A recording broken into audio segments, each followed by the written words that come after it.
Bonjour à tous, ravi de vous retrouver sur Public Sénat. Ce n'est pas une surprise, hier, les sénateurs ont rejeté en nouvelle lecture le budget 2018 et cela après un débat qui a été écourté puisqu'ils ont choisi d'adopter une motion de procédure qui a eu pour effet de faire cesser le débat juste après la discussion générale sans passer par les débats sur les articles. Il faut dire que sur le budget, il y a une opposition claire entre l'Assemblée nationale et le Sénat. Si l'Assemblée a adopté un certain nombre d'apports du Sénat, notamment le relèvement du taux de TVA dans le logement social, eh bien la plupart des autres apports du Sénat se sont vus opposer une fin de non-recevoir, notamment la suppression totale de l'ISF, l'impôt sur la fortune, ou encore le report de la réforme de la taxe d'habitation. On peut également parler de l'introduction de 3 jours de carence dans la fonction publique. Finalement, le texte n'en introduit qu'un. Tout de suite donc, retour au débat dans l'hémicycle. Nous voici donc réunis pour examiner en nouvelle lecture le projet de loi de finances pour 2018, ainsi que la loi de programmation des finances publiques pour les années 2018 à 2022, puisque les désaccords établis lors de la commission mixte paritaire sur ces deux textes étaient trop nombreux entre les deux chambres. Cette nouvelle lecture sera donc pour moi l'occasion de revenir sur les causes de ce double échec, qui sont, me semble-t-il, de 3 ordres. Premièrement, les deux chambres sont en désaccord sur les équilibres de finances publiques eux-mêmes. D'un côté, le Sénat, qui a adopté une trajectoire que nous jugeons moins ambitieuse, avec un ajustement structurel de 0,6 points en 2018, soit 12 milliards d'euros d'efforts supplémentaires à réaliser. Et je dois à la vérité de vous dire, mesdames et messieurs les sénateurs, que le gouvernement considère que ces chiffres ont peut-être été appréciés de manière rapide. En effet, que signifie un effort structurel fixé à 0,6 points de PIB pour nos concitoyens ? Cela signifie de renoncer au dégrèvement de la taxe d'habitation. Cela signifie de renoncer à la création de l'impôt sur la fortune immobilière et à la création du prélèvement forfaitaire unique. Et à supposer un renoncement à ces 3 mesures phares, il resterait environ 5 milliards d'euros à documenter. Il s'agit donc, et nous le voyons bien, d'une position qui relève plus de l'affirmation d'un positionnement politique que de la bonne gouvernance de nos finances publiques, et nous ne saurions y souscrire. A l'inverse, la majorité présidentielle à l'Assemblée nationale a voulu préserver les grands équilibres de ce texte et tenir ses engagements de campagne. Elle les finance et les rend effectifs tout en maintenant le niveau d'ajustement structurel programmé en 2018 et les années suivantes. Je voulais aussi revenir sur la spécificité de nos discussions s'agissant des modalités d'association des collectivités locales au redressement des finances publiques. En effet, après les ajouts et les précisions de l'Assemblée nationale et du Sénat en première lecture, les propositions de la mission conduite par M. le sénateur Richard et M. le préfet Bur doivent permettre d'aller plus loin dans la définition du mécanisme de contractualisation et de reprise financière, dans le cadre de la concertation avec les élus et leurs représentants, concertation offerte et permise par la Conférence nationale des territoires. Certains d'entre vous étaient d'ailleurs présents à la Conférence nationale des territoires, qui s'est tenue à Cahors sous la présidence du Premier ministre jeudi dernier, moment où nous avons pu finaliser dans le dialogue l'amendement à l'article 10 dans la loi de programmation des finances publiques tel que présenté aujourd'hui. Deuxième point que je veux aborder. Les principaux apports du Sénat en matière de recettes ont naturellement conduit députés et sénateurs à constater leur désaccord en commission mixte paritaire, tant étaient manifestes les divergences d'orientation données aux deux textes. Je prendrai plusieurs exemples. Ainsi, la majorité sénatoriale a préféré rehausser le plafond du quotient familial de 1 527 à 1 750 euros par demi-part pour l'impôt sur le revenu 2018, plutôt que de mettre en œuvre, comme nous le proposons, le dégrèvement de la taxe d'habitation dès 2018. C'est un choix qui nous paraît d'autant plus surprenant qu'il repose sur le double constat que nous partageons, de l'obsolescence de ces bases, ainsi que de la nécessité de refonder à terme la fiscalité locale. La majorité sénatoriale a également fait le choix de supprimer la trajectoire carbone au-delà de 2018, tandis que l'Assemblée nationale l'a votée, consciente de l'urgence écologique à laquelle nous devons collectivement faire face. Et là encore, c'est un choix politique. L'ISF a été, au Sénat, intégralement supprimé, sans tenir compte de l'impact d'une suppression sèche de cet impôt, aussi bien sur les finances publiques que sur la structure elle-même de notre économie. Pour le dire autrement, l'idée d'une taxation différentielle de la rente au bénéfice de l'économie productive n'a pas recueilli votre assentiment en dépit des atouts manifestes qu'elle nous semble présenter. Enfin, le Sénat a souhaité maintenir le niveau des crédits alloués aux collectivités territoriales dans le cadre de l'ancienne réserve parlementaire, tandis que l'Assemblée nationale avait explicitement prévu sa suppression. Au final, à l'issue de l'examen de la première partie, le solde budgétaire de l'État s'établissait à moins 86,4 milliards d'euros, soit une dégradation de 3,3 milliards d'euros par rapport à l'équilibre budgétaire présenté dans le projet de loi de finances, qui tient compte, il est vrai, de l'impact de l'annulation de la taxe à 3% sur les dividendes. Troisième cause de l'échec de la CMP, et non des moindres, l'examen de la seconde partie du projet de loi de finances. Comme vous le savez, l'ensemble des votes intervenus sur la seconde partie du présent projet de loi de finances ont conduit, notamment suite au rejet de 5 missions du budget général, à une réduction tout à fait artificielle des dépenses de 51,4 milliards d'euros. C'est ainsi vrai que le texte adopté par votre Assemblée ne prévoit plus de crédits pour les missions travail, sécurité, justice, immigration et agriculture, et vous imaginez que le gouvernement le regrette. Sur la mission travail, je tiens en particulier à rappeler que le gouvernement triple l'effort budgétaire en faveur de la formation des jeunes et des chômeurs de longue durée. Sur la mission sécurité, nous regrettons l'attitude qui consiste à la fois à reprocher au gouvernement une augmentation insuffisante des crédits de la mission et en même temps de décider de ne pas voter aucun de ces crédits. Concernant la mission justice, le budget proposé est en hausse de quasiment 4%, comprenant notamment une augmentation de presque 5% des crédits de fonctionnement, d'investissement et d'intervention et la création d'1 millier d'emplois. Par ailleurs, la création de 15 000 places de prison supplémentaires demeure une priorité gouvernementale qui sera initiée dès l'année prochaine avec l'ouverture de 3 établissements. Le choix de rejeter ces crédits est donc, à nos yeux, une nouvelle fois d'autant plus surprenant, au moins. Sur le sujet du logement et de l'article 52, malgré les efforts sincères du gouvernement pour esquisser un compromis avec les représentants du logement social et la majorité sénatoriale, force est de constater qu'un tel désaccord restait hors d'atteinte sans compromettre notre trajectoire de finances publiques et les grands équilibres du PLF. Il reviendra à l'Assemblée nationale d'avoir le dernier mot sur cet important sujet. Et je tiens d'ailleurs à rappeler sur ce dossier l'événement important qui s'est produit jeudi dernier, à savoir la signature avec le gouvernement d'une partie substantielle du mouvement HLM, représentant 40% du parc locatif social, et d'un protocole d'accord sur les bases du texte que nous vous présentons aujourd'hui. Pour conclure, je souhaite évoquer avec vous une série de convergences qui méritent malgré tout d'être soulignées. Je pense tout d'abord à l'avenir de la réforme de la procédure parlementaire, conduisant au vote de la loi de finances et notamment au rapprochement de la discussion des dispositions relatives aux recettes, qu'elles soient fiscales ou sociales, qui, selon votre rapporteur général, pourrait permettre au Parlement de porter un regard plus éclairé sur la cohérence d'ensemble de la politique du gouvernement en matière de prélèvements obligatoires. Au-delà de cette remarque procédurale, il suffit de parcourir les différents rapports sénatoriaux sur ces 2 textes pour se convaincre des points d'accord qui existent entre les 2 chambres. Là encore, je prendrai plusieurs exemples. Au sujet de la sincérité de ce projet de loi de finances, le rapporteur général du Sénat indique notamment dans le tome 1 de son rapport que le gouvernement semble s'engager à revenir à une pratique plus conforme au principe de l'autorisation parlementaire des dépenses. Si l'on regarde les différentes missions du budget général, je note par ailleurs à titre d'illustration que monsieur le rapporteur spécial de la mission Défense écrit que le budget 2018 comporte différents motifs de satisfaction et devrait permettre de répondre plus globalement aux besoins des armées. De même, M. Capu, rapporteur spécial de la mission Travail et Emploi, écrit que les crédits de la mission seront maintenus à un niveau très élevé et permettront le financement des dispositifs en faveur de l'emploi des jeunes et des personnes les moins qualifiées en particulier, via la montée en puissance de la garantie jeune et le lancement du plan d'investissement dans les compétences. Au-delà, et à propos des contrats aidés, dont la diminution du volume contribue certes au redressement des comptes publics, mais peut nourrir des inquiétudes, le rapporteur s'exprime en des termes que nous pourrions partager, quand il indique que sans contester l'utilité de ces emplois pour les collectivités territoriales et le secteur associatif, ceux-ci ne constituent pas moins des contrats précaires subventionnés et partant une réponse de court terme, parfois motivée par des raisons statistiques.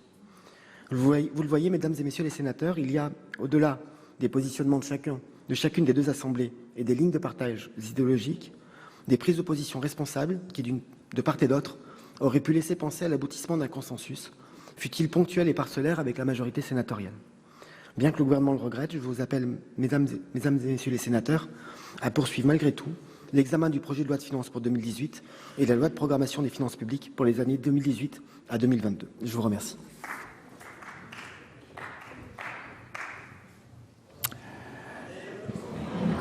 Merci, Monsieur le Ministre. La parole est à Monsieur Albéric de Montgolfier, rapporteur général de la Commission des Finances.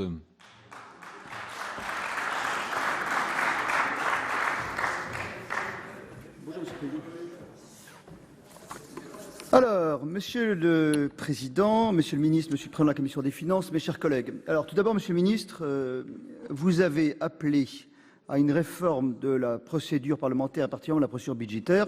Je vous ai dit en effet que nous y souscrivions. Nous sommes prêts à y travailler avec le président de la Commission des Finances et les membres de la Commission des Finances, et ce devrait permettre sans doute un meilleur examen de nos textes, éviter à l'avenir un certain nombre d'erreurs qui ont pu être commises. Je pense malheureusement à l'épisode très malheureux de la taxe 3%, qui traduit parfois une précipitation dans l'examen des textes budgétaires.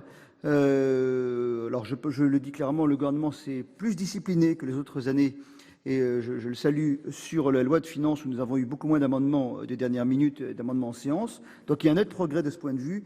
En revanche, il y a encore des progrès à faire, notamment sur la loi de finances rectificative, où vous avez vous-même donné un certain nombre d'avis favorables, d'avis de sagesse, et ensuite, on nous dit ensuite que la CMP doit échouer parce que le gouvernement n'est pas d'accord. Donc on a eu parfois quelques mal à comprendre les résultats de l'interministériel. Et par ailleurs, sur la loi de programmation, j'étais, comme le président de la Commission des Finances, à Cahors.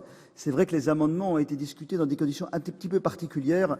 Donc la porte a été entrouverte par le gouvernement sur un certain nombre d'avancées, et on peut les noter. Je pense qu'il y a encore du travail à faire, et c'est la raison pour laquelle, tout à l'heure, la Commission des Finances vous proposera des amendements qui vont dans le sens de ce que nous avons échangé à Cahors. Alors pour l'instant, je voudrais simplement vous redire que sur ces deux textes qui nous occupent, à la fois la loi de finances et pour 2018 et le projet de loi de programmation pour 2018 et 2022, vous le savez, des divergences importantes sont apparues entre nos deux assemblées, et ils ont conduit, à notre grand regret, à l'échec des deux commissions mixtes paritaires qui se sont tenues le 13 décembre dernier.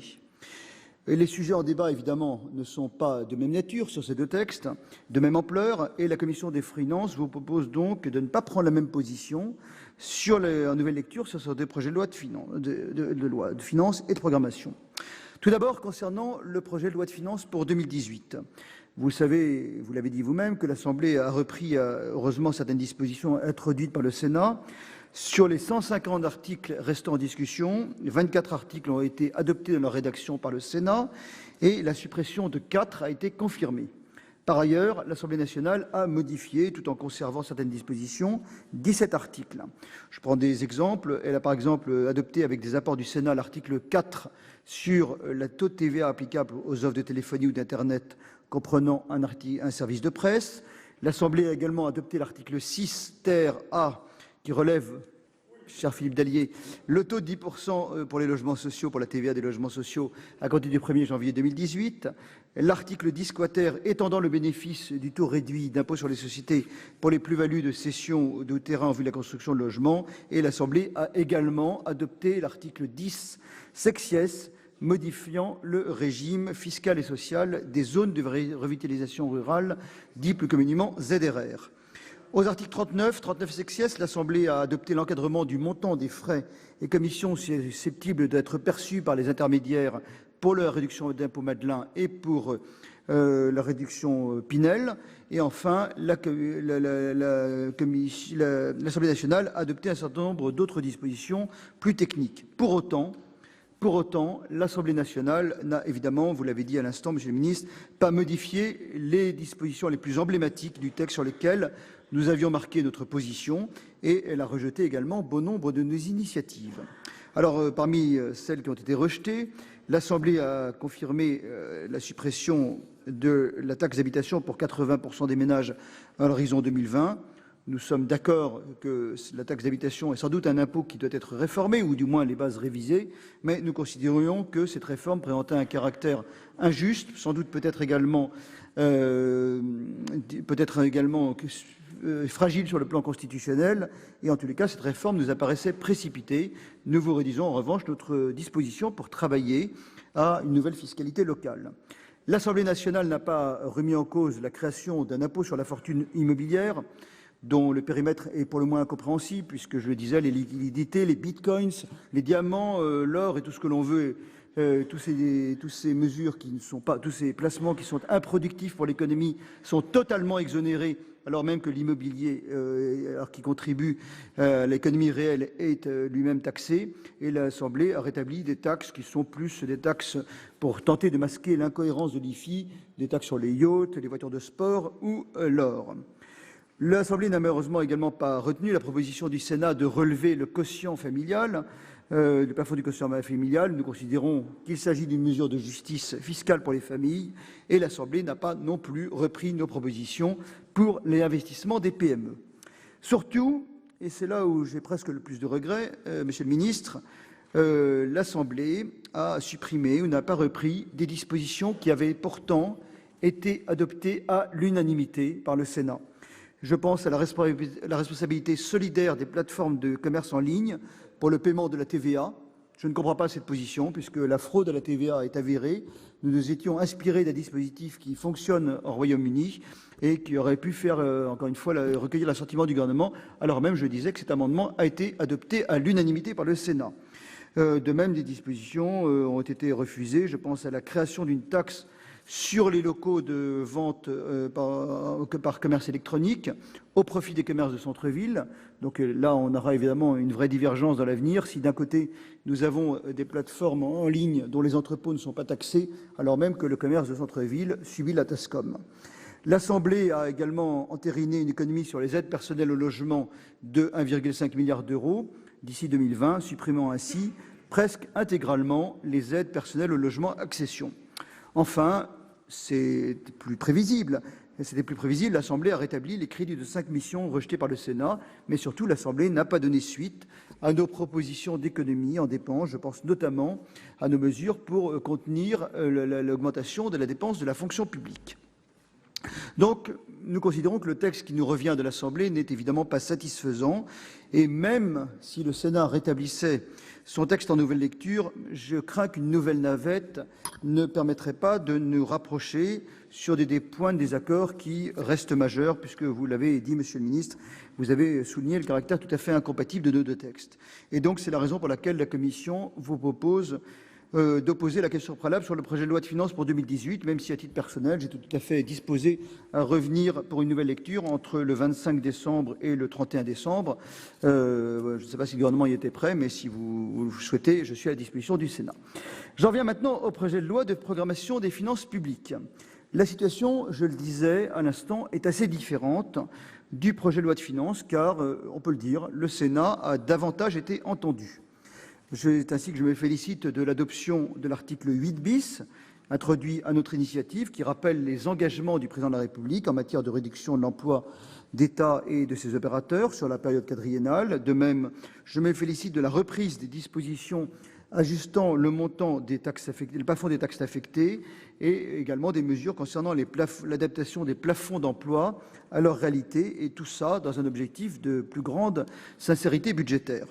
Je regrette cependant que d'autres apports qui avaient pourtant, Monsieur le Ministre, été validés par le rapporteur général Joël Giraud à l'Assemblée, tels que l'encadrement de la mise en réserve des crédits de l'État, comme l'exclusion du ministère de la Défense des restes à payer, toutes ces mesures qui avaient été validées par la Commission des finances et le rapporteur à l'Assemblée ont finalement été supprimées, et ce, à l'initiative du gouvernement.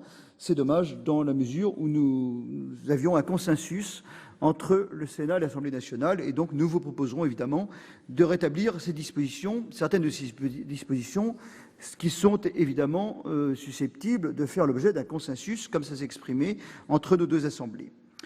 Cette nouvelle lecture, je ne vais pas aller au fait, elle a cependant un objectif principal qui est, c'est évidemment le nouvel article 24, l'examen des mesures, des modalités de contractualisation entre l'État et les collectivités territoriales.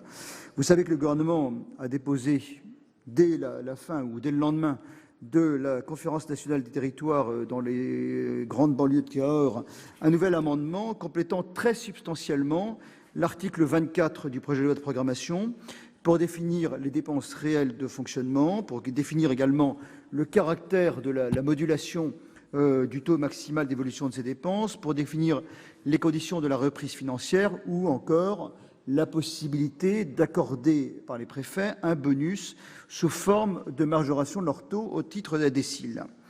Toutes ces dispositions paraissent néanmoins un peu fragiles ou particulièrement fragiles au regard de la règle de l'entonnoir posée par le Conseil constitutionnel qui veut qu'on n'énergise pas après en nouvelle lecture les débats, après chaque lecture dans chaque assemblée. Et par ailleurs, je note que des dispositions qui figuraient dans la loi en première lecture, dans la partie purement programmatique, sont passées cette fois-ci dans la partie normative, ce qui évidemment modifie leur nature. Quoi qu'il en soit, nous avons pour notre part, et je ne préjuge pas d'une éventuelle décision du Conseil constitutionnel s'il y avait une éventuelle saisine, nous avons souhaité modifier ces dispositions nouvelles dans des délais très réduits, dans les délais très réduits dont nous disposons, afin de les améliorer. C'est pourquoi nous proposons d'exclure du périmètre des dépenses de fonctionnement les dépenses contraintes imposées par l'État, qu'elles soient législatives ou qu'elles soient réglementaires. Et nous prenons pour cela une évaluation la plus objective possible, la plus partagée possible, qui est une évaluation basée sur les travaux du Conseil national des normes. Je crois que le gouvernement a entrouvert la porte en mettant qu'il y aurait une évaluation annuelle. Simplement, il n'y a malheureusement pas de traduction à ce stade pour les collectivités. Donc, c'est la raison pour laquelle nous proposons un amendement qui va traduire et défalquer de l'évolution des dépenses le coût des dépenses nouvelles, législatives ou réglementaires, donc les mesures en fonction publique ou les mesures normatives nouvelles, de façon à ce qu'après une évaluation partagée, il y ait une diminution de la contrainte pour les collectivités. En clair, les collectivités peuvent être responsables de leurs propres dépenses et n'ont pas à subir des facteurs exogènes qui conduiraient la dépense à dériver au-delà de l'objectif fixé. Nous souhaitons également, pour les collectivités territoriales qui dépassent leur objectif, qu'un véritable bonus soit mis en place. Là aussi, la porte a été entrouverte à Cahors. C'est ce qu'avait dit, Monsieur le Ministre, votre collègue Gérald Darmanin, qui s'était engagé ici devant le Sénat. Et nous ne souhaitons pas que ce dispositif reste de la seule initiative du préfet. Enfin, j'en ai fini, Monsieur le Président, nous proposons de relever, vous avez compris que c'était la position du Sénat en première lecture, évidemment, l'objectif d'évolution de la dépense locale de 1,2 à 1,9%. Et nous avons déjà eu le débat, afin de tenir compte d'un tendanciel plus réaliste. Et donc, c'est la raison pour laquelle, en conclusion, je vous proposerai que nous adoptions le texte ainsi modifié par la Commission des finances à travers les amendements que nous avons adoptés ce matin. Je vous remercie.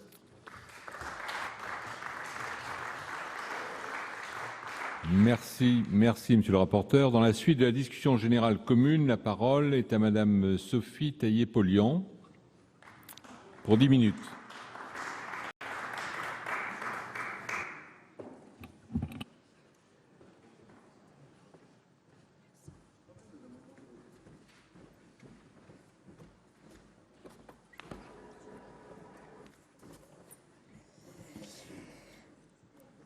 Monsieur le Président, Monsieur le rapporteur général, Monsieur le Ministre, Monsieur le Président de la Commission des finances, mes chers collègues, ce budget, cette prospective budgétaire en ce début de seconde lecture, illustre avec une grande clarté à la fois la méthode et le projet profondément libéral de ce quinquennat. Le double discours permanent, le brouillage des repères sont également une marque de fabrique qu'il convient de noter et de dénoncer. En outre, ce qui caractérise l'action du gouvernement, c'est souvent la brutalité, l'impréparation aussi avec laquelle il conçoit les réformes structurelles. Comme si, pour faire bouger notre pays, raillé pour son immobilisme, il fallait commencer par détruire violemment l'existant, sans avoir construit auparavant les bases d'une alternative crédible. Fait majeur, ce budget va approfondir les inégalités et affaiblir notre modèle social.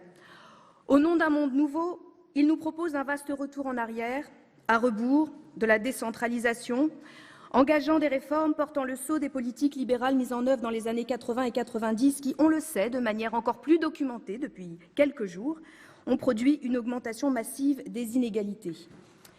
Le premier de cordée monte toujours plus haut, équipé jusqu'au bout des doigts, assuré par son capital financier, social et culturel. Mais il laisse en bas celui qui l'accuse de n'être pas assez combatif pour grimper, alors que ce dernier ne dispose que de la simple force de ses bras. Double discours, méthode brutale, augmentation des inégalités, ce sont les caractéristiques de ce budget. L'ultra-communication permanente de ce gouvernement ne saurait nous faire oublier une certaine dualité dans le discours. Vous dites vouloir lutter au niveau européen contre l'évasion fiscale, mais vous ne saisissez pas nos propositions pour agir dès maintenant. Prenons l'exemple de la fraude à la TVA pour les plateformes, de la taxation des GAFA. Pourquoi ne reprenez-vous pas ces propositions votées ici au Sénat de façon consensuelle ? Vous prétendez lutter au niveau européen contre le dumping fiscal, mais vous jouez le jeu du nivellement par le bas, en essayant d'atteindre une moyenne européenne que nos voisins s'empresseront bien vite de faire baisser à nouveau. Vous dites vouloir mettre en œuvre un grand plan d'investissement. Or, il n'apparaît pas ou peu en crédit de paiement, moins de 2 milliards pour 2018, quand vous annoncez 57 milliards sur 5 ans. Vous vous targuez de présenter un budget responsable, mais ce budget cache en réalité un vaste plan social, silencieux, relativement silencieux, que l'État mène dans ses administrations et ses agences. Je pense à l'INRS, je pense à l'INSEE, je pense à Pôle emploi, je pense au CEREMA, je pense à l'AEFE, à la Direct, à l'IRSTEA, à Météo France, à France Télévisions, et j'en passe. Au-delà du double discours, il y a aussi l'utilisation récurrente d'une méthode brutale qui consiste à casser un système avant même de préparer la construction du suivant. Les coûts portés au logement social, tout d'abord. Vous prétendez avoir l'ambition d'une réforme d'ampleur du financement du logement social en baissant les APL et en compensant cette baisse par la réduction de loyer applicable dans le parc social. Si plutôt que d'annoncer cette grande réforme en faisant passer ces mesures budgétaires qui risquent de provoquer un effondrement de l'offre, vous aviez pris le temps de mettre en place une véritable concertation avec les bailleurs sociaux, les élus. Le Sénat a joué son rôle d'alerte, de proposition. Vous n'avez pas pris en compte ces travaux lors de la deuxième lecture à l'Assemblée nationale et, in fine, vous ne répondez pas à la fragilité financière de nombre de bailleurs sociaux que vous organisez. Les conséquences sur la crise du logement seront très graves, sur le logement social comme sur l'accession sociale à la propriété. Sur les contrats aidés également, sans proposer d'alternative à court terme, ni aux personnes bénéficiaires, ni aux collectivités, vous en supprimez une large part. Vous précarisez des personnes éloignées de l'emploi pour qui la réinsertion professionnelle et donc sociale était concrète. Vous déstabilisez les collectivités territoriales et associations dans la mise en œuvre de leurs actions. En contrepoint, vous annoncez une grande réforme de la formation professionnelle, sans avoir pris soin d'en fixer en amont le cadre ou le financement. Les collectivités locales, bien sûr. Vous mettez en place un dégrèvement de la taxe d'habitation, dégrèvement que nous avons obtenu parce qu'au départ, il s'agissait de bien pire, préfigurant de sa suppression, et vous décidez de sa compensation, mais les garanties sur l'avenir restent précaires. Disons-le clairement, il s'agit pour l'État de contrôler les recettes des collectivités. Et vous souhaitez aussi contrôler les dépenses, avec la contractualisation que les préfets vont mettre en œuvre, rétablissant de ce fait le contrôle a priori des budgets des collectivités. Cette brutalité dans les décisions a poussé les élus à se mobiliser. Alors, vous avez été obligés de préciser, de revenir, ce n'était pas prévu initialement, nous dire « ne vous inquiétez pas, une grande réforme fiscale se prépare ».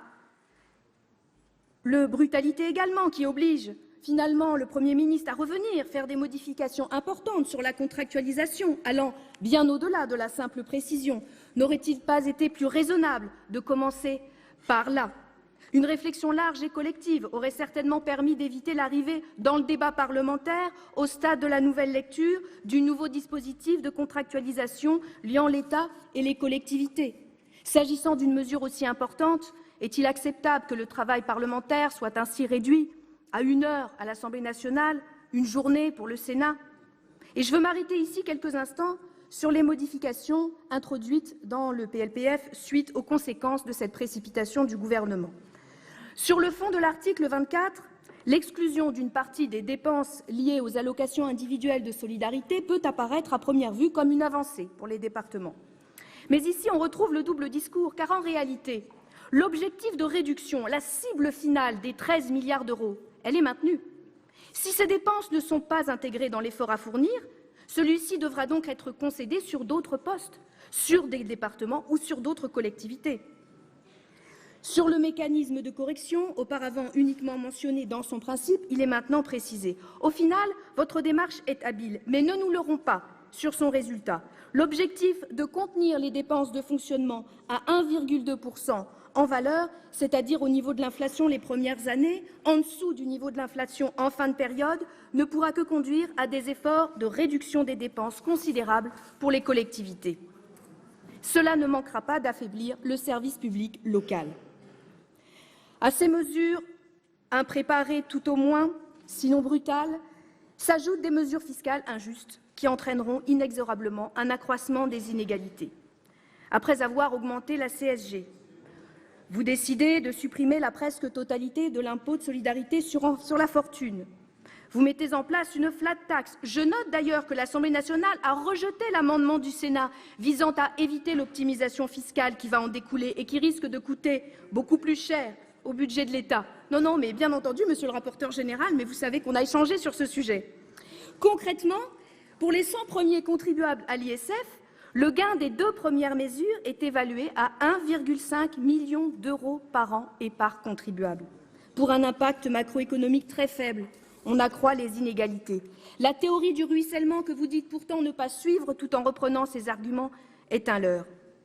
Accroissement des inégalités également, car qui va payer l'augmentation de la fiscalité écologique? Ce sont les bas revenus aussi qui dépassent le seuil très bas de l'accès au chèque énergie, 7 700 € par an et par unité de consommation. Les effets positifs d'une fiscalité écologique seront socialement injustes. Ainsi, vous réduisez la part des efforts demandés aux plus riches, vous accentuez celle demandée aux plus modestes et, dans le même temps, vous affaiblissez les services publics. La pression que vous mettez sur les collectivités et certains ministères va fragiliser des services publics essentiels. Les réduire va inexorablement conduire à une augmentation des inégalités. Nous ne pouvons pas agir comme si nous ignorions que la baisse de la fiscalité des hauts revenus s'accompagnait toujours d'un accroissement des inégalités. Le dernier rapport des économistes autour de Thomas Piketty nous le confirme.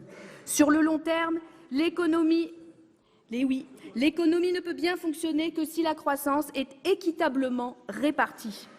Le modèle français repose sur une redistribution des revenus après impôt et sur un accès à la protection sociale et aux services publics. En copiant le modèle anglo-saxon, fiscalité favorable aux plus riches, flexibilisation du marché du travail, vous attaquez l'équilibre de notre système. Pour quelques hypothétiques points de PIB, vous orientez notre société vers plus de précarité et d'inégalité. Mes chers collègues, face à ce budget initialement marqué à droite, la majorité sénatoriale avait pratiqué sur quelques sujets une très légère surenchère sur bon nombre de sujets, on pense bien sûr à l'ISF. Alors l'Assemblée nationale est presque revenue au texte initial, mais l'orientation libérale de ce projet, évidemment, nous conduit à faire craindre un modèle à l'anglo-saxon. Le groupe socialiste auquel j'appartiens et au nom duquel je m'exprime, non, ce n'est pas au passé, s'oppose à cette société du risque que vous prenez. Le risque, ce n'est qu'un jeu pour ceux qui ont un patrimoine bien garni, un carnet d'adresses bien rempli, des diplômes bien fournis. Mais le risque, ça peut être un voyage sans retour vers la pauvreté pour ceux qui n'ont comme filet de sécurité que la sécurité sociale et comme patrimoine que le service public.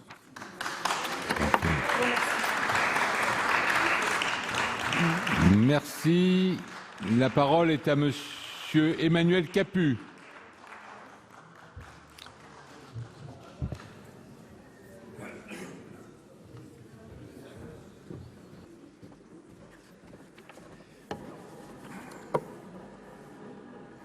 Merci beaucoup.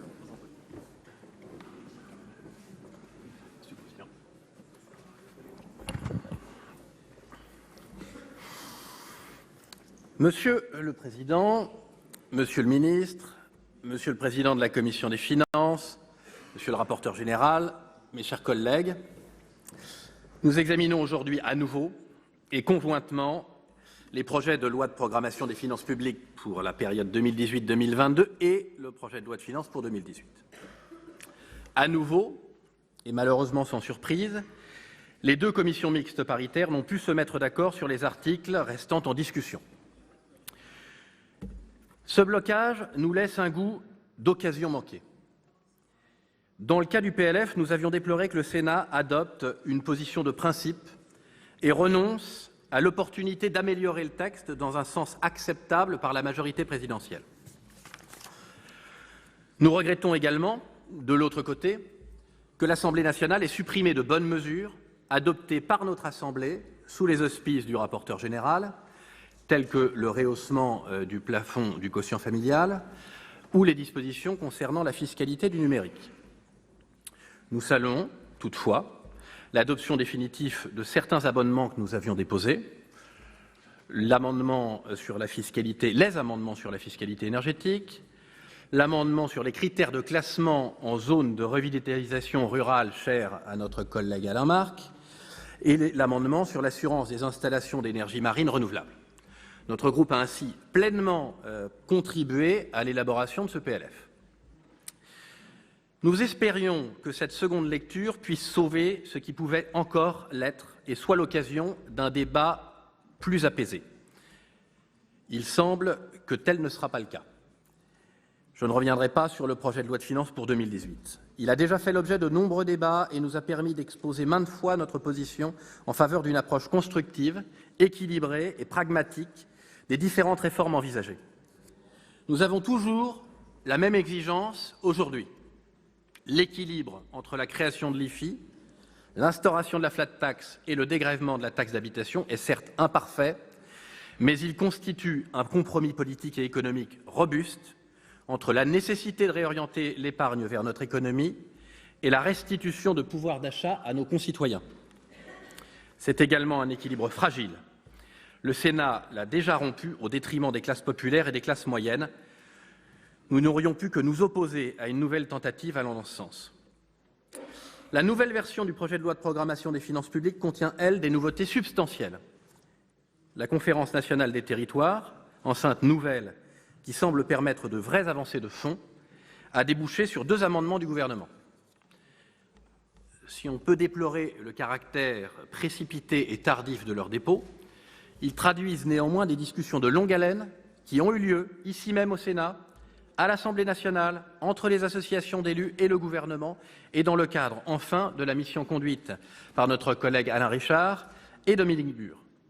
C'est l'honneur du Premier ministre Édouard Philippe que d'avoir su écouter et entendre les différentes parties prenantes pour proposer un mécanisme de contractualisation plus respectueux des réalités locales et des propositions faites par notre Assemblée. Je note que même le rapporteur général vient d'indiquer que des portes avaient été entr'ouvertes. C'est donc dire. Nous pensons que plusieurs décisions vont dans le bon sens. Par exemple, les nouvelles marges de souplesse autour du taux d'évolution standard des dépenses de fonctionnement qui constituent incontestablement un instrument de flexibilité bienvenu. Le bonus accordé aux collectivités respectant les objectifs fixés, sous forme de bonification des dotations d'investissement, permet une incitation à la vertu et rompt avec la logique essentiellement punitive du précédent texte. L'abandon de la règle d'or renforcée, contenue dans la première version du projet de loi de programmation, qui prévoyait le déclenchement d'une procédure de surveillance des collectivités dont le rapport entre l'encours de dette et l'épargne brute dépassait les 11 à 13 ans, est quant à elle une mesure de bon sens plus favorable à l'investissement. La meilleure prise en compte, enfin, de la structure des dépenses des départements pour tenir compte de leur dynamique semble constituer une reconnaissance opportune des spécificités propres aux différents niveaux de collectivité. Tous ces éléments sont le fruit d'une méthode de gouvernement qui nous convient. Concertation, analyse et action résolue.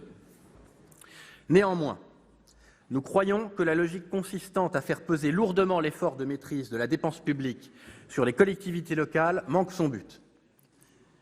D'une part, elle méconnaît la dynamique de la dépense et de l'endettement, qui est d'autant plus problématique au niveau de l'État et des organismes de sécurité sociale.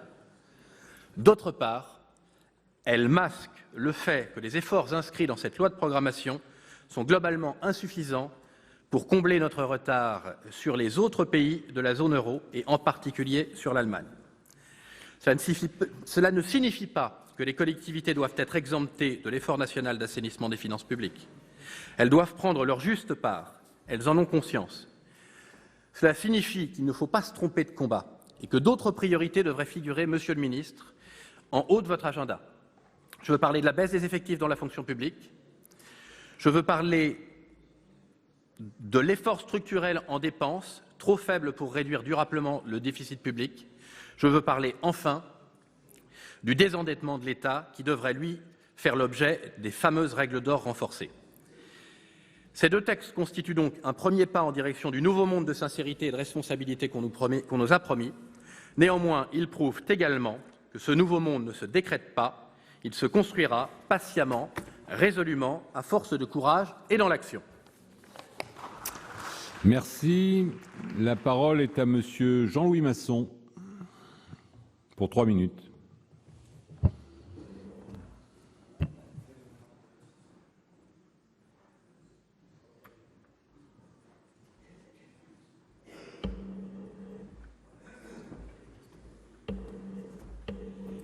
Monsieur le Président, Monsieur le Ministre, chers collègues, lors des explications de vote en première lecture, j'avais indiqué que la version proposée par l'Assemblée nationale et donc par le gouvernement comportait des aspects positifs et des aspects négatifs. Et j'avais aussi constaté que la version du Sénat comportait de son côté également des aspects positifs et des aspects négatifs. Et je crois que, et c'est la raison pour laquelle je m'étais abstenu, parce que aussi bien sur la version de l'Assemblée nationale, j'étais radicalement hostile à la suppression de la taxe d'habitation pour 80% des Français et de la laisser pour 20%. Et pour ce qui est du Sénat, il y avait un certain nombre de dispositions sur lesquelles je n'étais pas d'accord, notamment le passage à 3 jours du délai de carence pour la fonction publique, pour les gens qui tombent en maladie dans la fonction publique, et surtout l'augmentation de 40% des indemnités des maires de grandes villes et des présidents de conseils départementaux. Je pense qu'aujourd'hui, on nous propose de faire une question préalable. Mais la question préalable, c'est le moyen pour le Sénat d'esquiver ses responsabilités. Moi, je pense que présenter une question préalable, c'est le moyen de laisser passer les choses tout en ne se prononçant ni d'un côté ni de l'autre et de se donner bonne conscience. Donc, pour ma part, je suis contre cette question préalable. Je ne cautionne pas cette question préalable, mais si on vote contre, ça voudrait dire, et c'est ce qui est machiavélique dans le système, qu'on est pour la version du gouvernement et de l'Assemblée nationale, ce qui n'est pas le cas non plus. Et donc, face à cette situation, je m'abstiendrai sur le sujet, car, et j'insiste beaucoup, nos concitoyens, beaucoup de nos concitoyens ont été complètement scandalisés par certaines dispositions qui ont été votées. Et je le répète, l'augmentation de 40% des indemnités des maires de grandes villes et des présidents de conseils départementaux, ça ne passe absolument pas. Le nombre de gens qui m'ont contacté, et à juste titre, sur ce sujet, eh bien, c'est énorme. Et je crois qu'il y a là un véritable problème. Nous avons tout fait au moment où partout on demande de serrer les boulons. Je ne vois pas pourquoi on augmente de 40%. C'est pas 2-3%, c'est 40%.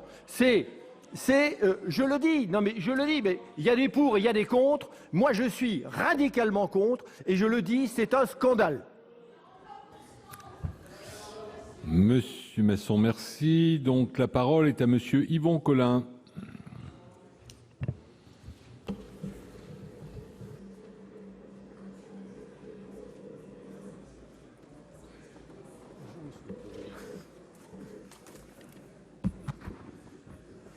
Monsieur le Président, Monsieur le Ministre, Monsieur le Président de la Commission des Finances, Monsieur le rapporteur général, mes chers collègues, autant le dire d'emblée, je regrette que les commissions mixtes paritaires ne soient pas parvenues à des versions communes du projet de loi de finances et du projet de loi de programmation. Cette année, le Sénat a pourtant, comme d'habitude d'ailleurs, consacré beaucoup de temps, mais aussi beaucoup d'efforts à l'examen du budget. Il a, comme d'habitude, pleinement exercé sa fonction de législateur. L'absence d'accord avec l'Assemblée nationale empêchera, malheureusement, une grande partie de ce travail de trouver une juste concrétisation. Vendredi, les députés ont rétabli leur version de projet de loi et supprimé la plupart des modifications de la Haute Assemblée, notamment celles adoptées à l'initiative de mon groupe. Environ 60 articles restent en discussion dans le PLF et 30 articles dans le projet de loi de programmation. Si quelques rares mesures ont dès le début fait consensus, comme la réduction de l'impôt sur les sociétés, aucun accord n'a été trouvé sur les mesures les plus emblématiques qui sont celles auxquelles nos concitoyens sont particulièrement sensibles. Dégrèvement de la taxe d'habitation, flat tax, impôt sur la fortune immobilière, contractualisation. Sur ces sujets moins médiatiques comme la compensation de la taxe professionnelle, les agences de l'eau ou les réseaux consulaires, il n'y a pas eu davantage d'accords. La majorité sénatoriale, il faut le reconnaître, porte sa part de responsabilité dans cet échec. En rejetant les missions sécurité, justice, immigration, emploi et agriculture, des missions au cœur de la puissance publique, elle s'est elle-même privée de proposer un véritable budget alternatif et responsable, et je le regrette très profondément. Pour ce qui concerne les grandeurs macroéconomiques, le déficit public s'établirait l'an prochain à 2,8% du PIB contre 2,9% attendu cette année. La trajectoire à l'horizon 2022 prévoit une poursuite de la baisse, concentrée toutefois sur la fin du quinquennat, avec une remontée en 2019 du fait de la transformation du CICE en baisse de charges.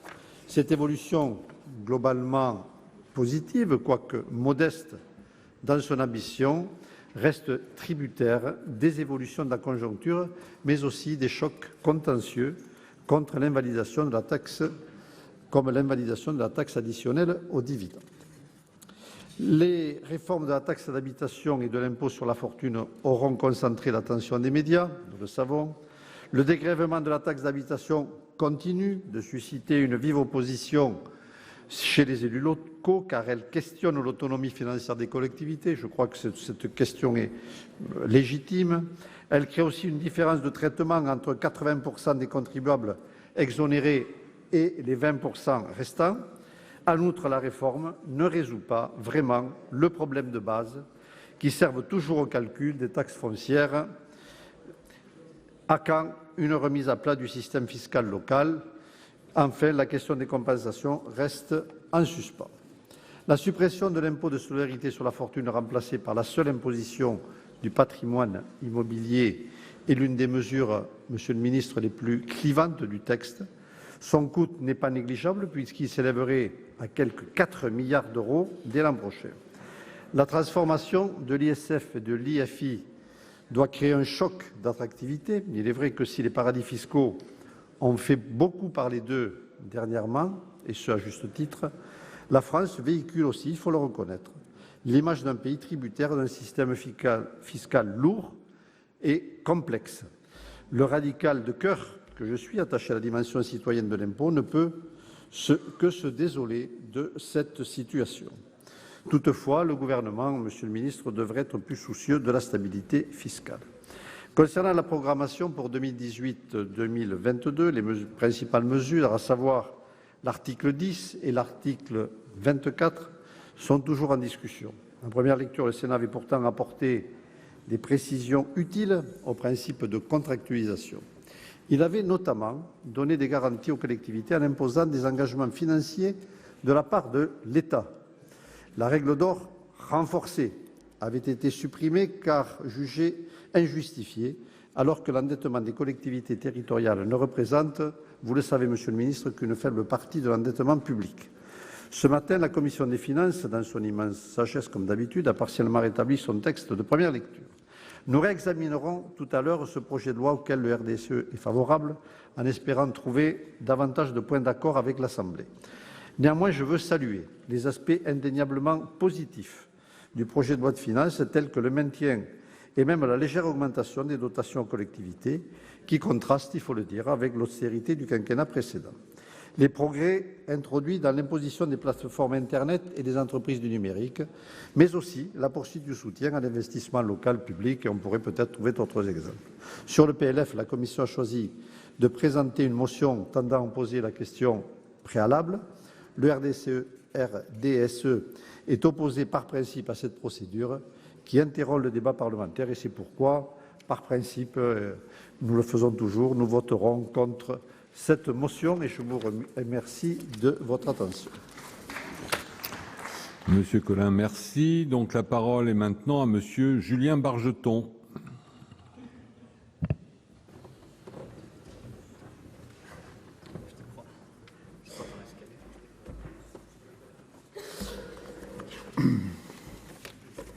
Monsieur le Président, Monsieur le Ministre, Monsieur le Président de la Commission des Finances, Monsieur le rapporteur général, mes chers collègues, il est trop tard dans la procédure parlementaire pour refaire le match sur ces deux textes complémentaires, le PLF pour 2018 et la trajectoire pluriannuelle des finances publiques 2018-2022.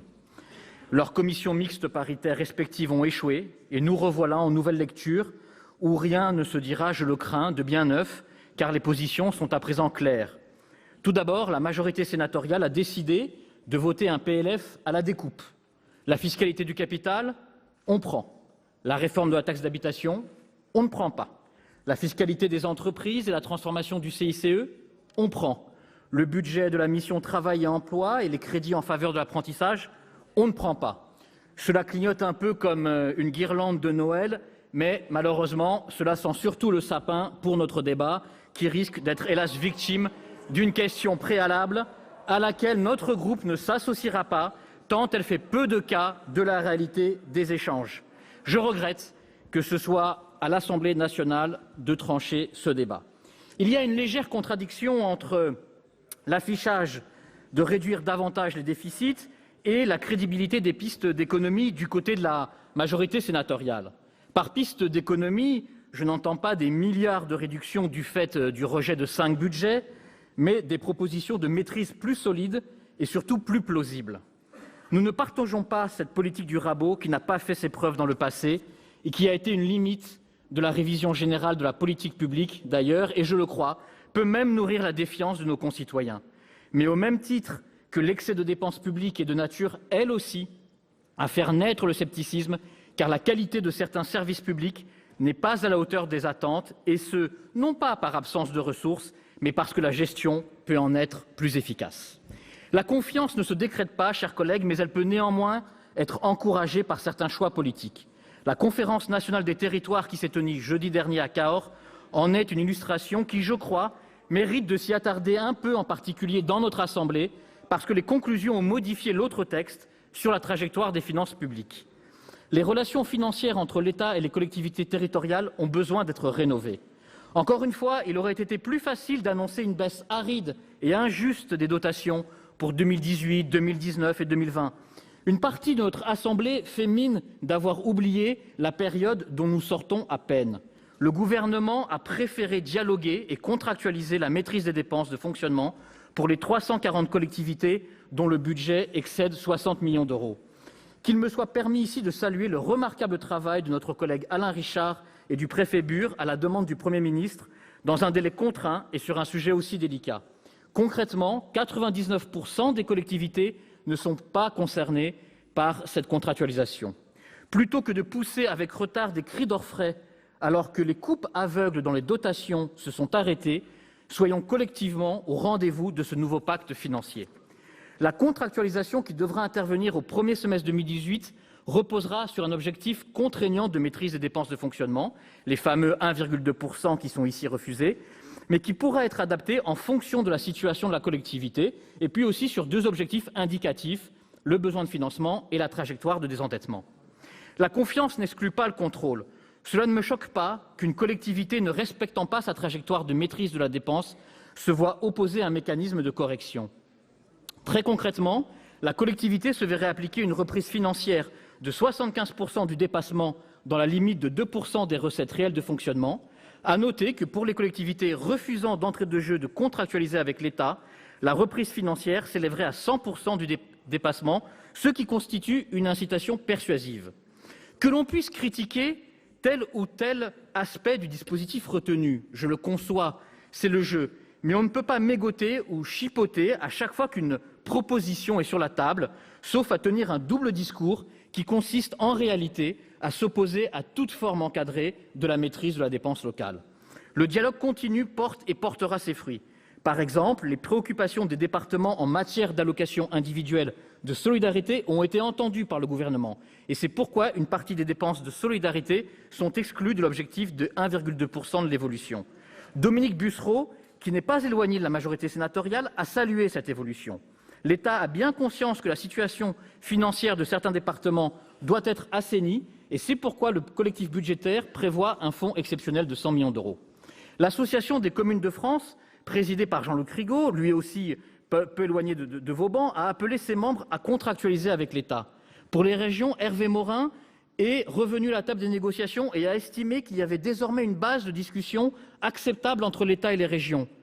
Jean-Luc Moudinque, qui me semble avoir aussi l'étiquette LR et qui préside France Urbaine, s'est montré favorable aux annonces de Cahors.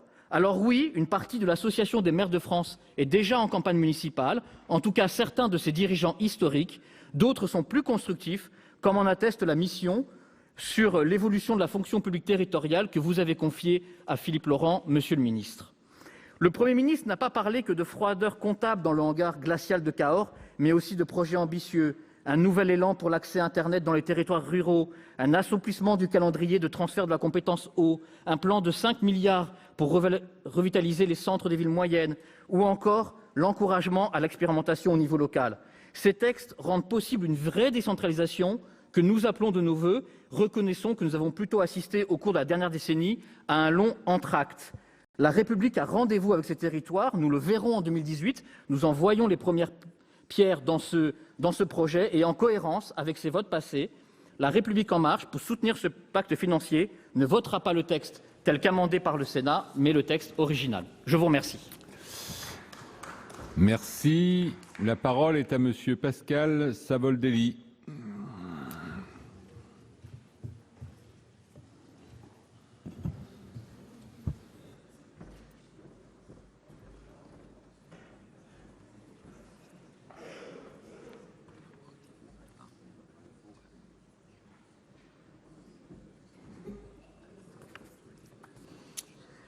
Monsieur le Président, Monsieur le Ministre, mes chers collègues, la loi de finances pour 2018 porte clairement la signature de la nouvelle majorité présidentielle.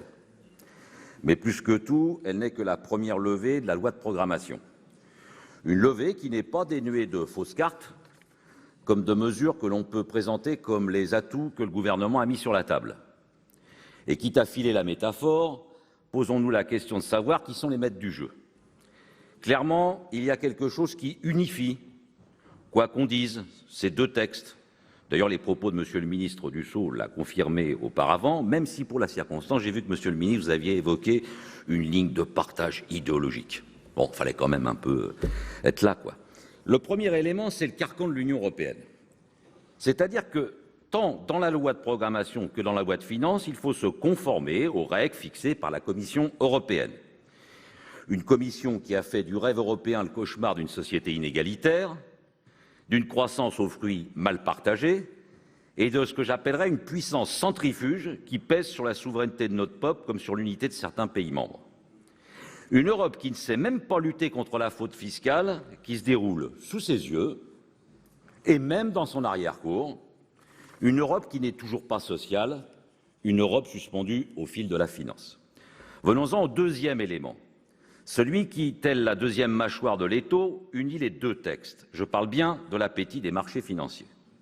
Parce que bon, c'est bien beau tout ça, les critères européens, la convergence des politiques publiques et budgétaires, etc., etc., etc., mais il faut quand même dégager des marges pour que les marchés y trouvent leur compte. Et force est de constater que le tribut électoral exigé par les marchés financiers qui ont fait élire Emmanuel Macron a largement payé. D'abord, la suppression de l'impôt de solidarité sur la fortune. Un petit cadeau de 5 milliards d'euros aux plus riches, mais cadeau qui coûtera 15 000 € par contribuable à la classe moyenne. Ensuite, le prélèvement forfaitaire unique. Nous n'avons pas vraiment goûté cette disposition qui nous a semblé offrir aux revenus du capital un avantage fiscal inconsidéré. Ce prélèvement, c'est un peu le retour vers le futur. Rappelez-vous, monsieur le rapporteur général, notre débat amical sur la chaîne de Public Sénat, la semaine dernière. Vous avez affirmé que le prélèvement concernait des revenus ayant déjà supporté l'impôt sur les sociétés. Et là, un vieux souvenir m'est revenu. Ce PFU que vous avez approuvé m'a paru bien plus fort que l'ISF-PME de Nicolas Sarkozy, ou son relèvement des plafonds d'exonération des donations, mais bien plus fort encore qu'Édouard Balladur et ses stock options sans délai de portage minimal. Mais non, mes chers collègues, la grande nouveauté du PFU, c'est de reproduire le schéma exact de l'avoir fiscal de Valéry Giscard d'Estaing, issu de la loi du 12 juillet 1965. Quelle nouveauté! Quelle nouveauté! Un texte présenté au Sénat par le secrétaire d'État du budget d'alors, Pierre Dumas, permettez-moi de le citer. Il disait un triple objectif.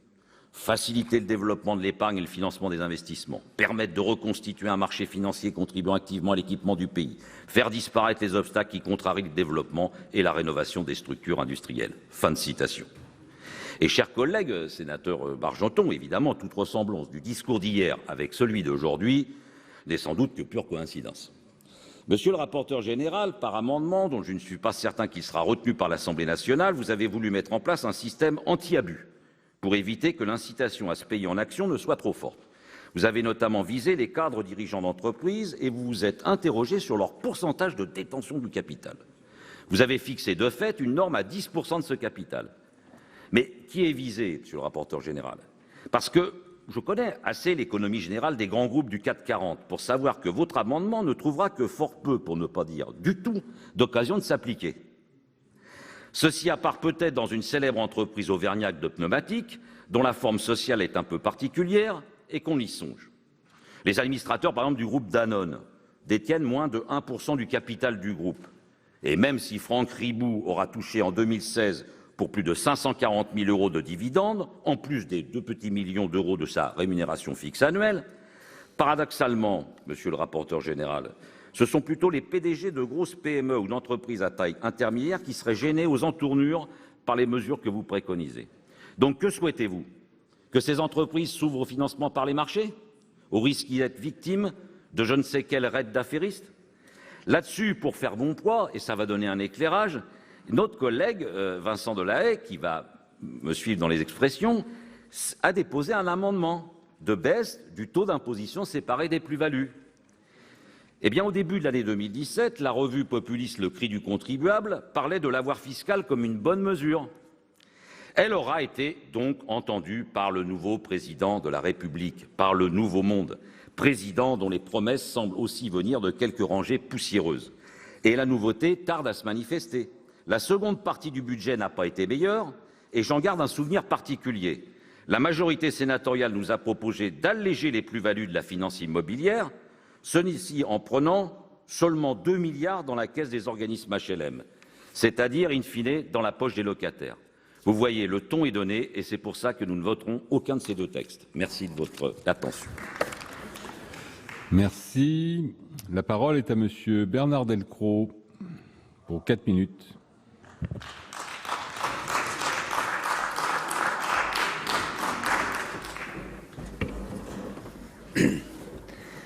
Monsieur le Président, Monsieur le Ministre, chers collègues, Monsieur le Ministre, j'ai déjà eu l'occasion de le dire, nous partageons l'essentiel des grands objectifs de ce budget, sous-tendu par la force de la volonté politique et des engagements tenus. La maîtrise de la dépense publique, la résorption des déficits, le désendettement du pays, l'orientation de l'épargne vers le financement de nos entreprises pour ouvrir une nouvelle voie pour tenter de relever le défi de l'emploi là où tant d'autres solutions ont montré leurs limites, la stabilisation des concours financiers aux collectivités territoriales. En première lecture, le Sénat a conduit un travail de fond, apportant des améliorations qui nous semblaient justes aux uns et aux autres, en fonction de nos sensibilités et aussi de la connaissance que chacun d'entre nous a des réalités du terrain. De nombreux articles, ça a été dit, ont pu être votés conformes par les deux assemblées. Toutefois, et vous l'avez rappelé, le débat a aussi mis en évidence des divergences sur des points essentiels qui ont rassemblé une majorité de sénateurs et qui rendent aujourd'hui un accord global impossible.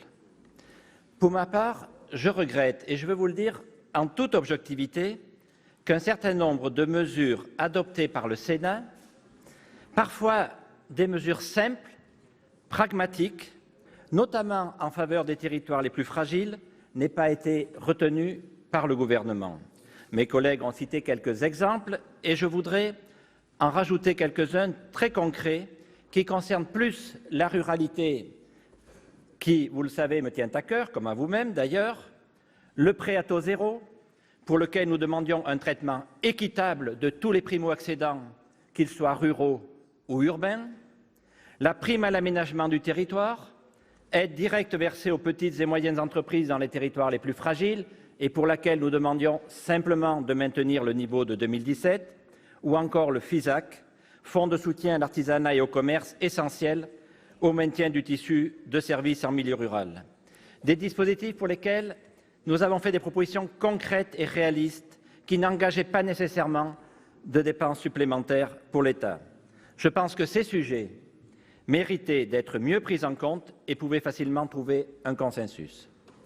D'une façon plus générale, Monsieur le Ministre, au groupe de l'Union centriste, nous sommes attachés à des valeurs sur lesquelles nous ne transigerons pas, mais sur la base desquelles nous pourrons aussi vous apporter un soutien sans équivoque. Parmi elles, le juste équilibre entre réalisme économique, celui du contexte économique mondial dans lequel on est, et la solidarité sociale et territoriale, parce que l'État doit pleinement jouer son rôle de régulateur. Je dirais même que c'est une des missions essentielles de l'État, que de veiller à ce que les transformations de notre société ne laissent pas au bord du chemin les moins agiles ou les plus fragiles de nos concitoyens. Également, un projet résolument tourné vers une nouvelle étape de la construction européenne. Cette échelle seule peut nous permettre de faire face aux grands défis auxquels notre pays est confronté, auxquels nos sociétés d'ailleurs sont confrontées. Enfin, concernant le vote qui nous est soumis sur la motion tendant à opposer la question préalable, une majorité de notre groupe s'exprimera en sa faveur, considérant qu'une nouvelle lecture n'apporterait rien de plus et relèverait même d'une mission impossible dans le délai imparti. Permettez-moi, pour terminer, comme membre de la Commission des finances, de remercier tout spécialement son président Vincent Eblé et son rapporteur général Albéric de Montgolfier pour la qualité des travaux qu'ils mènent au sein de cette commission, à laquelle nous avons d'ailleurs plaisir à participer. Je vous remercie. Nous passons à la discussion de la motion tendant à opposer la question préalable sur le projet de loi de finances pour 2018.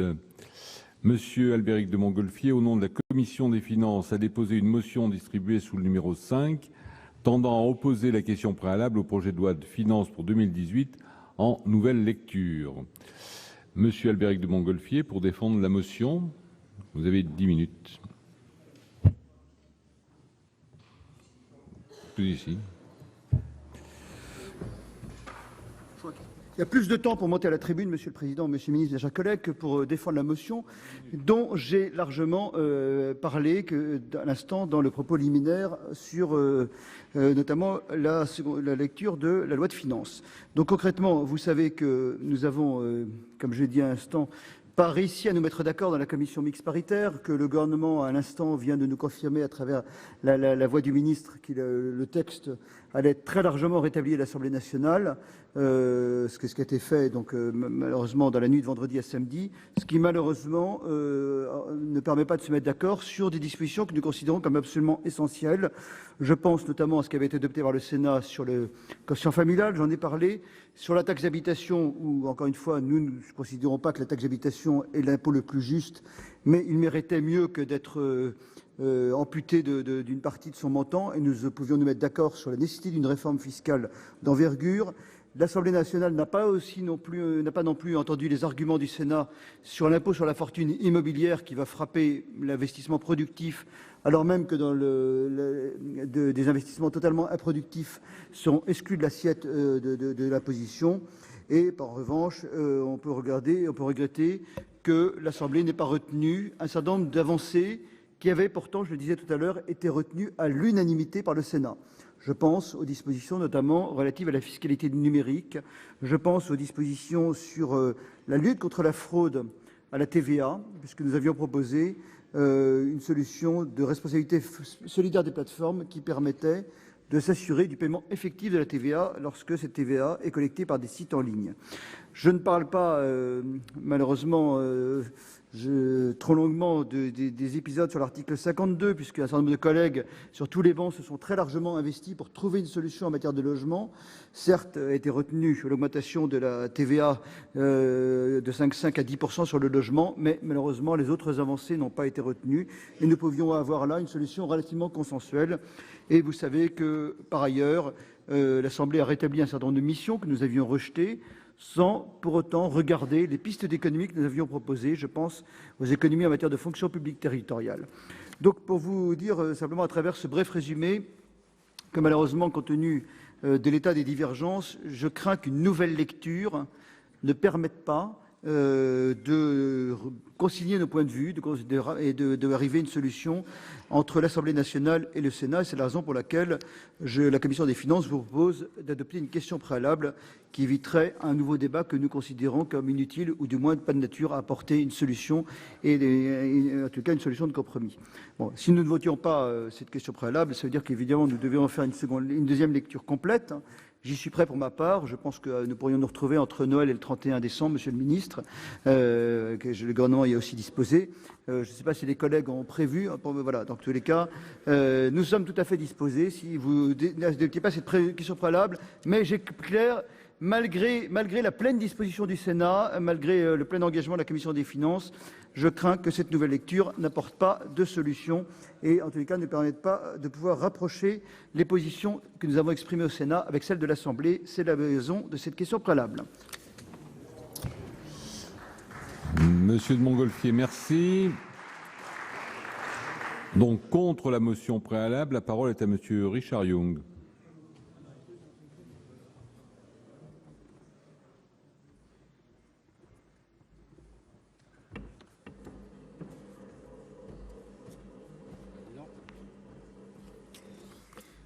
Merci.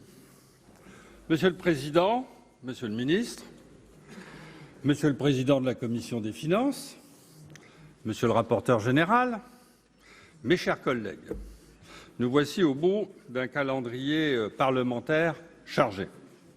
Et le texte présenté aujourd'hui devant notre Assemblée, qui revient donc, est un texte qui est, malgré ce que vous en dites, enrichi du dialogue parlementaire, enrichi des débats qui ont souvent franchi l'hémicycle, enrichi de notre expérience, notamment sur la question du logement, où, à l'initiative du sénateur Dallier, très engagé sur ce dossier, des mesures portées avec conviction par une majorité sont ancrées dans le texte. C'est le cas pour le passage à 10% du taux de TVA pour la plupart des opérations réalisées dans le cadre de la politique sociale du logement. D'autres mesures importantes ont été conservées, comme celle de l'article 4 qui précise le régime de calcul de la TVA pour la presse en ligne.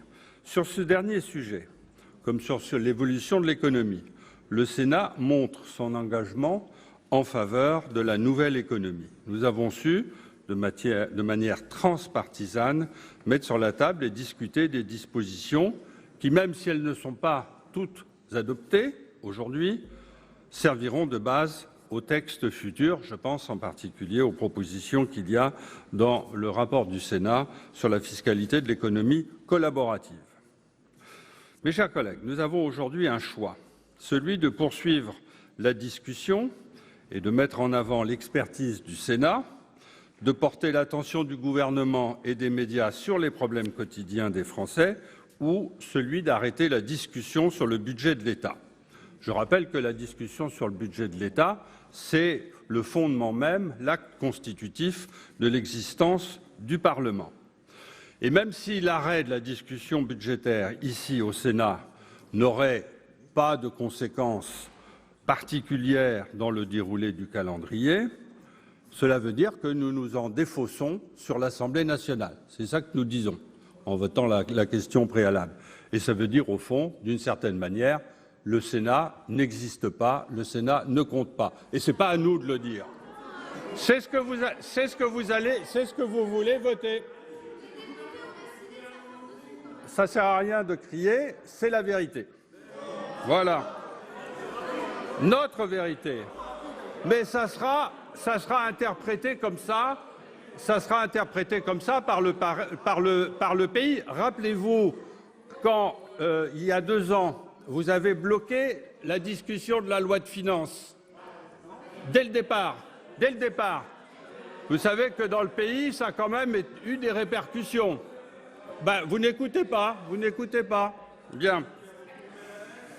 Mes chers collègues, écoutez l'orateur, s'il vous plaît. Telle qu'elle est proposée par le rapporteur général, donc, ne me paraît hautement dommageable pour notre institution. Sur le plan institutionnel, tout d'abord, puisque la navette a prouvé son utilité. Évidemment, quand la CMP n'aboutit pas aux conclusions que vous voulez, vous refusez la discussion. Mais c'est le cœur de la discussion parlementaire, la CMP. Et toutes les CMP ne prennent pas l'ensemble des propositions du Sénat, vous le savez très bien. Notre Assemblée a adopté en première lecture 91 articles conformes, ce qui représente plus de la moitié du texte transmis à l'Assemblée nationale.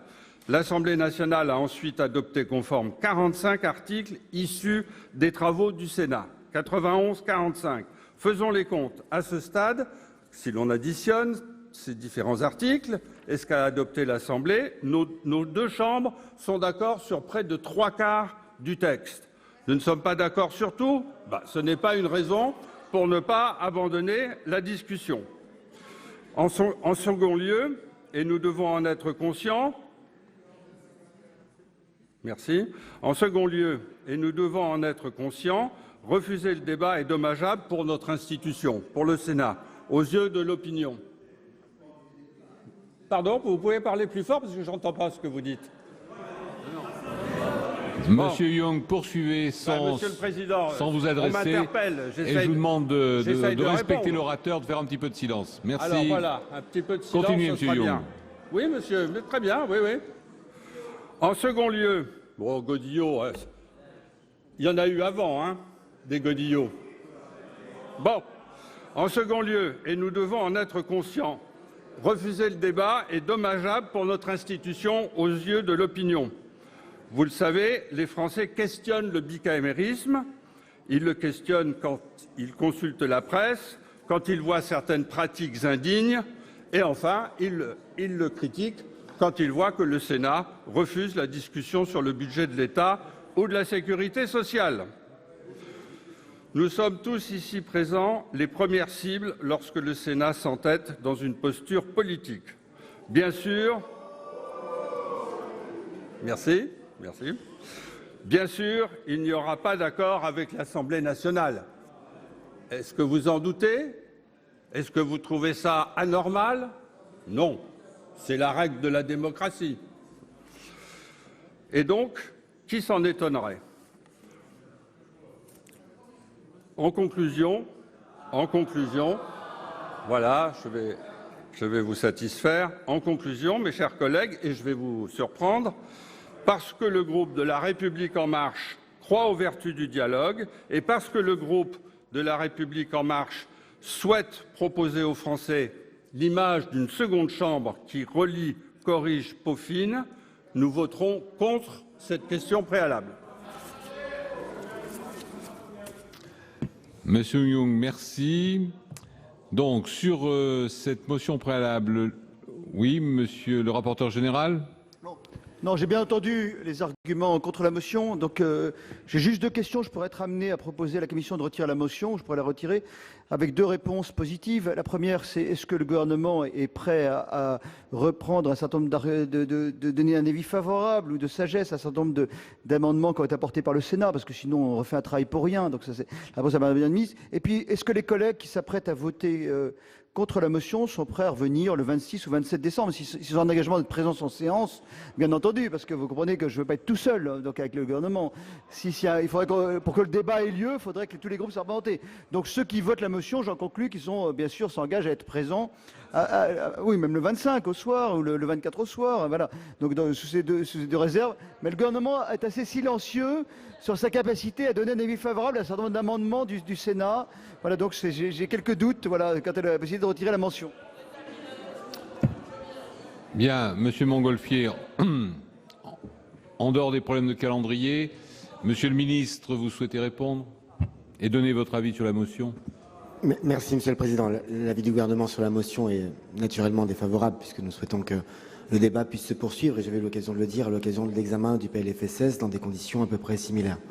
Sur les amendements du Sénat, issus de tous les groupes, le gouvernement a eu l'occasion, pendant le débat, de donner parfois des avis de sagesse, parfois des avis favorables, mais le gouvernement n'est pas seul à décider. Et au stade de la procédure, nous sommes dans une discussion entre les deux assemblées. Et la CMP ayant échoué, vous connaissez exactement les procédures qui amènent à l'examen et à la confrontation des textes, si différence il y a après la nouvelle lecture. Et donc le gouvernement restera évidemment sur les positions qu'il a défendues au cours de la première lecture, quelles que soient les circonstances et quelle que soit la suite de la procédure. Par ailleurs, Monsieur le Président, je ne voudrais pas, sur le deuxième sujet, participer à gâcher les vacances du rapporteur général, donc je ne me prononcerai pas sur la deuxième question. Monsieur le ministre, merci. Donc, est-ce qu'il y a des explications de vote? Monsieur Capu, explication de vote.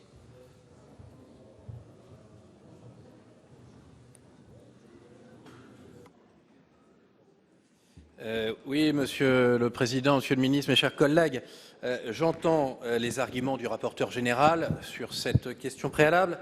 Je déplore, comme lui, que l'Assemblée nationale n'ait pas retenu certains amendements que nous avions adoptés à l'unanimité ou presque, notamment, et je l'ai déjà dit tout à l'heure, sur le relèvement du plafond du quotient familial, parce que, je l'ai déjà dit aussi, il est clair que le précédent quinquennat a tapé beaucoup sur les familles et qu'il est urgent de revenir sur cette position. Pour autant, je note également que le Sénat a fait preuve quand même, sinon d'un jusqu'au-boutisme, au moins est allé un peu loin en supprimant purement et simplement l'ISF, alors même, mes chers collègues, qu'aucun d'entre nous, et encore moins ceux qui siégeaient depuis 30 ans, n'avait soutenu la suppression pure et simple de l'ISF. Je crois que notre collègue Gérard Longuet disait que depuis 1986, aucun député ou sénateur de droite n'a soutenu la suppression de l'ISF. Donc on a peut-être été un petit peu loin en supprimant purement et simplement l'ISF. Je voudrais également rappeler qu'en supprimant purement et simplement la réforme de la taxe d'habitation, il est clair que l'Assemblée nationale ne pouvait pas suivre. Et puis, il y a une troisième raison qui est plus personnelle.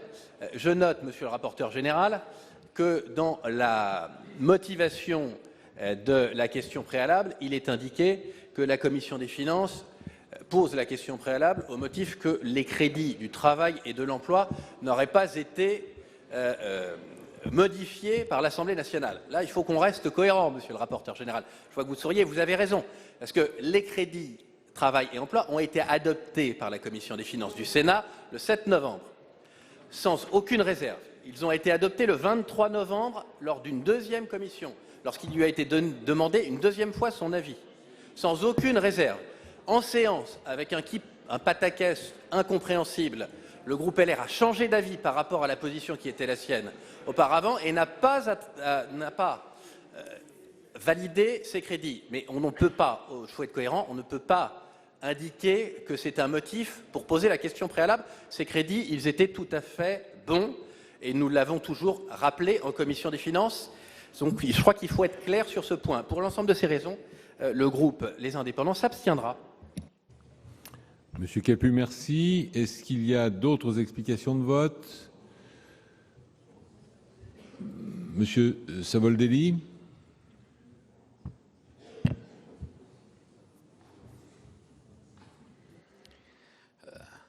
Comme vous tous et vous toutes, la question n'est pas le calendrier.